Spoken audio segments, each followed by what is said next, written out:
Bueno, ya estamos con el ministro de Desarrollo e Inclusión Social, Julio de Martini Montes. Ministro, ¿cómo está? Ante todo, muy buenas noches. Entiendo que usted ha estado en Ica, en una zona que se llama Tierra Prometida. En Ica fue una de las primeras regiones donde la convulsión social estalló. ¿Cómo está la situación en este momento, dado que vuelve de esa región? Sí, hemos estado hoy día desde horas de la mañana, efectivamente haciendo una serie de actividades en la misma línea que nos ha encargado la presidenta Boluarte, ¿no? En que el diálogo nunca se puede perder y creemos todos que es el único mecanismo para solucionar los problemas. Y efectivamente, es una de las primeras zonas que estalló la convulsión social y se tomó carreteras. Sin embargo, desde el primer momento hemos podido comunicarnos con dirigentes sociales, donde nos manifestaron que esa acción no solamente iba porque algún grupo de repente extremista quería de repente la zozobra, sino porque habían demandas insatisfechas de la población, de muchos meses y años, tal vez que no se les escucha y no se les soluciona. Pero teníamos la suerte de que con la presidenta Boluarte hemos ido, en ejercicio de su función como ministra de Desarrollo e Inclusión Social y vicepresidenta, hemos ido a la zona. Y ahí recogimos este clamor de titulación, de agua, de saneamiento, y lo hemos impulsado meses atrás. Y hoy día justamente hay un resultado, ¿no? Se ha titulado a más de 1.600 personas, se les ha entregado su título de propiedad, con lo que esto significa, Omar. Un título de propiedad significa un desarrollo no solamente familiar, sino un desarrollo en la microeconomía de esa zona. Y creemos que nuestra obligación en un gobierno de transición, que es lo que ha apuntado la presidenta, es asegurar cosas concretas que podamos allanar para que un gobierno ya entrante pueda encontrar el derrotero. O sea, ¿no? Entendemos la situación, entendemos que hay grupos, hay manifestantes totalmente válidos, como el que usted menciona, que tienen problemas estructurales, necesidades que han venido siendo postergadas hace décadas, ni siquiera años, y salen y están enojados en este momento con la clase política en general.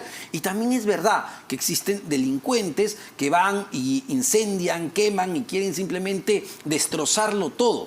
Lo que no se entiende, ministro, y no sé si lo han conversado con la propia ministra, ¿por qué tenemos 26 peruanos que han perdido la vida? ¿Por qué ocurrió lo que ocurrió en Ayacucho con 8 personas muertas? Hoy vuelve a fallecer o morir otra persona en Arequipa. ¿Qué está pasando? Sobre ese tema tan sensible, Omar, primero mis condolencias a cada una de las familias que han perdido a un ser cercano, ¿no? A un familiar.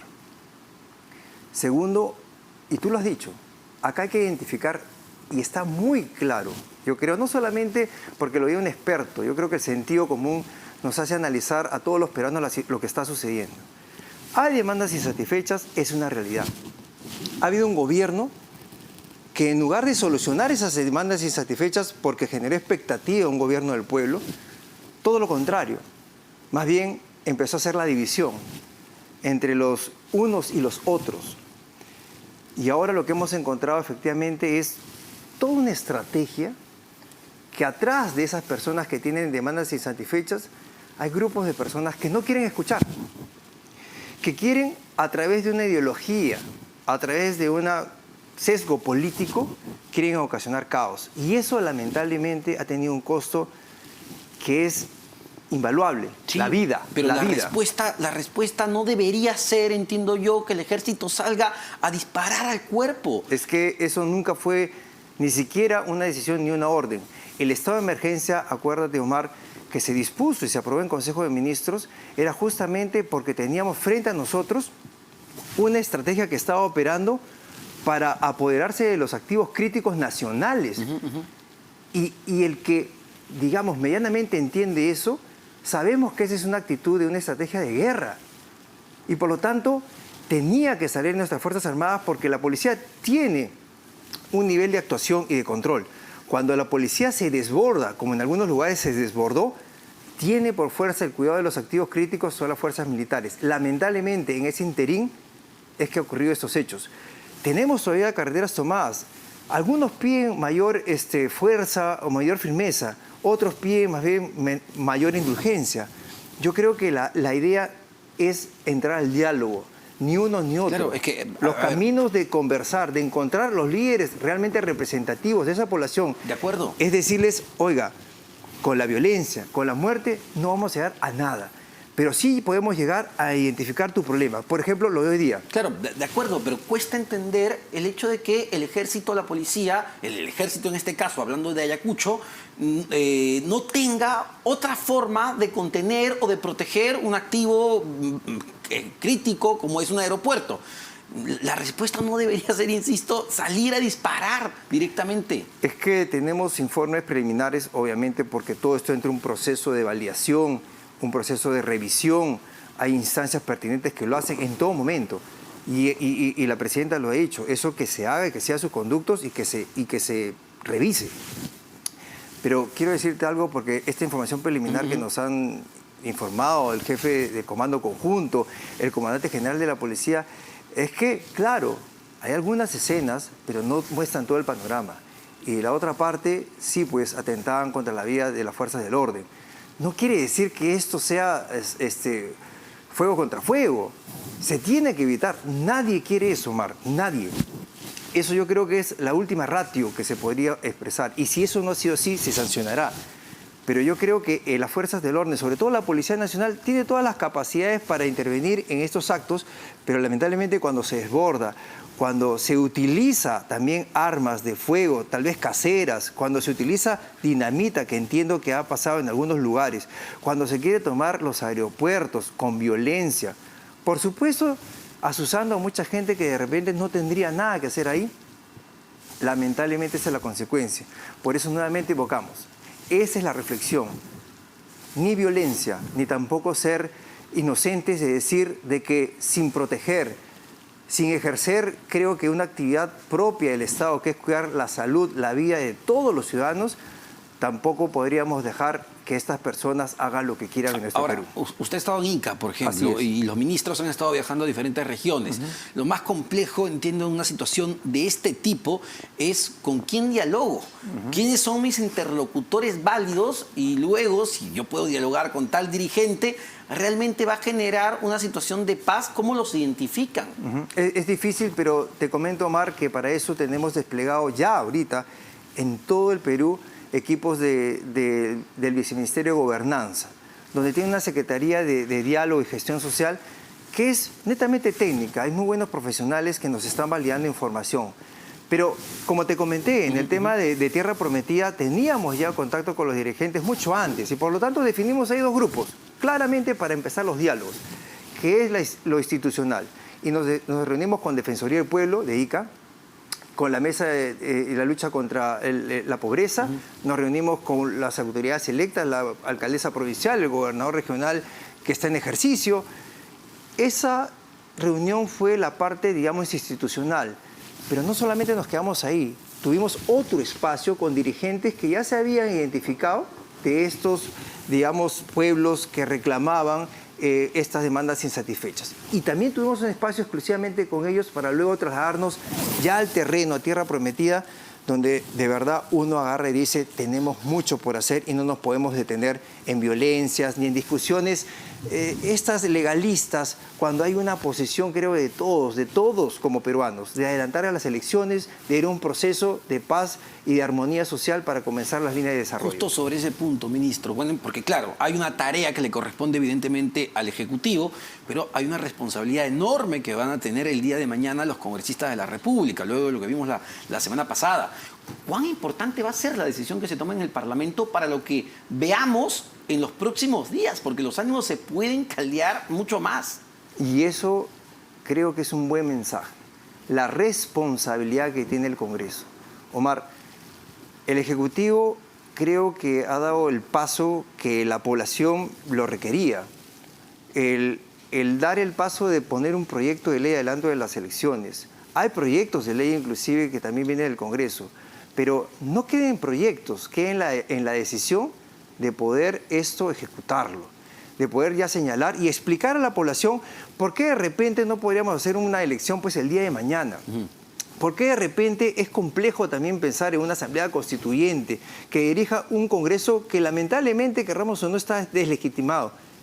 Que nos va a hacer un cambio de toda la Constitución, un Congreso que no tiene consenso ni legitimidad, tal vez tenga legalidad, pero no tiene legitimidad. Por lo tanto, yo creo y exhorto acá a los congresistas, muchos de ellos los conozco, son gente que realmente yo sé que quiere el Perú, pero que tengan un momento de reflexión para que tomen la decisión adecuada, nos permitan ingresar a un gobierno de transición, porque lo que va a permitir un gobierno de transición, Omar, para todos los peruanos, es marcar pautas claras en un espacio y tiempo donde vamos a devolver la credibilidad de un gobierno que quiere ejecutar, un gobierno que quiere gestionar y un gobierno que quiere darles realmente el camino del desarrollo. Sin embargo, no se demoró mucho también el gabinete, la propia presidenta Dina Boluarte, al tomar decisiones, al ver el tema del estado de emergencia, no se calculó la dimensión de lo que se venía o de la convulsión social, porque incluso, lo recordamos todos, la presidenta Boluarte habla de quedarse hasta el 2026 en un primer momento y luego han ido cambiando las fechas. Pero recordemos, Omar, hay una precisión. Cuando la presidenta Boluarte asume el cargo y juramenta, constitucionalmente es lo que correspondía. Y posteriormente ella lo mencionó, inclusive antes, que la circunstancia de evaluar que el gobierno sería hasta el 26 siempre ha estado en constante evaluación. Cuando ya se reúne con su Consejo de Ministros, cuando ya evaluamos esta situación, y ojo que tenemos un poquito más de 6 días, de una semana. Todo ha sido tan rápido, pero se tomó esa decisión y ella dijo, en una actitud muy valiente como le corresponde a ella, decir, ok, esto no va para más, adelantemos las elecciones. Y los estados de emergencia igual, nunca fue la voluntad de generalizar una situación que, como sabemos, tal vez un estado de emergencia no quiere decir que las tropas van a salir pues, a hacer las disuasivas, para eso está la policía. Pero queríamos focalizarlo entendiendo que de repente se podría controlar de manera focalizada. Luego tomamos una decisión inmediata, porque hay algo también que en la política, en la gestión, no se aprende. Uno tiene que actuar rápidamente. Si uno ve una decisión que no es la adecuada, automáticamente tiene que reaccionar. Y eso es lo que hicimos. La decisión de colocar a Pedro Angulo como premier fue justamente eso, una equivocación, un error que va a corregir. Eso es una evaluación que estoy seguro está haciendo la señora presidenta, como lo ha mencionado el día de ayer. Y ves, ahí va un talán de si tiene que corregirse algo, para bien de todos los peruanos, se va a hacer. Nosotros los ministros, desde el premier y todos nosotros, sabemos que somos autoridades que gozamos de una confianza y esta confianza está a disposición de la presidenta en beneficio del país. Por lo tanto, si esa es una decisión que tiene que tomar, estoy seguro que en beneficio del país la va a tomar. Ahora, me comentaba que han entregado 1.680 títulos de propiedad. Eso justamente vinculado a estas mesas de diálogo. Así es. ¿Y saben por qué, Omar? Mira qué importante esta reflexión sobre lo que hemos hecho hoy día. La manera de cómo asusaban esa población es porque estaban en la expectativa de sus títulos de hace muchos años. Y algunos asusadores le habían dicho de que como esto se había trabajado en el gobierno del expresidente Castillo, el gobierno de la presidenta Boluarte iba a desconocer todo y no les iba a entregar el título. Por eso muchos de ellos tomaron las carreteras. Y por eso el diálogo funcionó. Y nosotros le dijimos, no solamente vamos a ir a comprometernos con esto que se ha hecho, sino vamos a ir a entregártelo para que sepas que acá se quiere trabajar de manera transparente. Bueno, y hay una narrativa, lo poníamos al principio del programa, escuchábamos al exministro Iber Maraví, que fue censurado por este Congreso, donde en estas reuniones hace creer o lanza la idea de que Pedro Castillo puede volver a Palacio de Gobierno. Es decir, vemos que hay un nivel de desinformación que se está dando. Y seamos honestos, ¿no? Ahora, en este año 2022 y con toda la tecnología, pues esta desinformación corre muchísimo más rápido de la información que quisiéramos dar real y formal.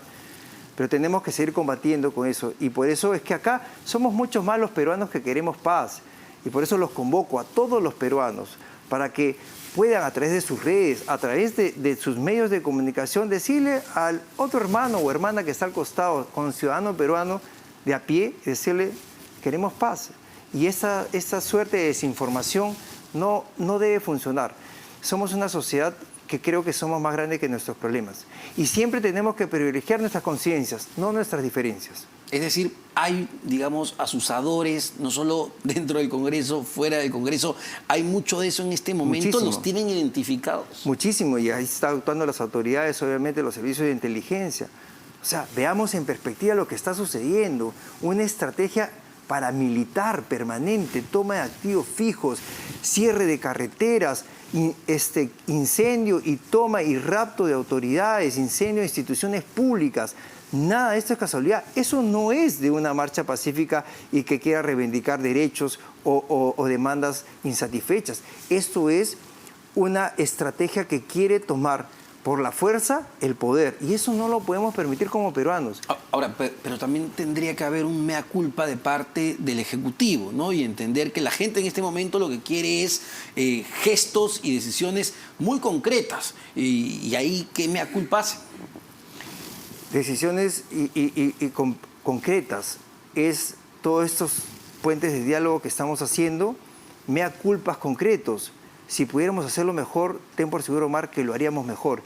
El tiempo y la circunstancia nos juegan en contra, pero yo creo que, como le digo a mis colegas, los ministros, no hay que dejarnos llevar por la frustración.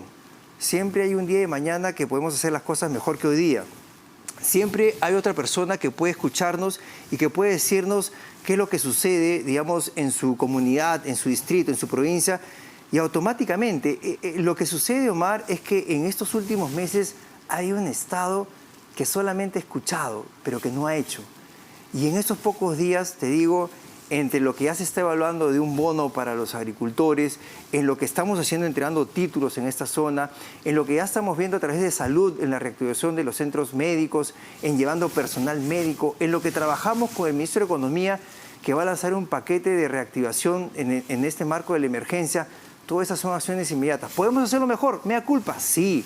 ¿Vamos a hacerlo mejor? Por supuesto, porque es para todos los peruanos. Pero, y con esto termino, no se tendría que volver a repetir una escena como la que vimos la semana pasada en Ayacucho, que entiendo, hablamos de la infraestructura clave, crítica, pero en pocos minutos 7 peruanos perdieron la vida. Una escena así es terrible. Es terrible, es inaceptable, no se puede repetir. Y por eso la presidenta, creo, ayer ha mandado un mensaje de solicitar, si bien es cierto, el cuidado de todo nuestro territorio a través de la Policía Nacional y las fuerzas militares en el activo crítico, pero también decirles que actúen con la sensibilidad humana de que hay muchos peruanos que realmente quieren ser escuchados.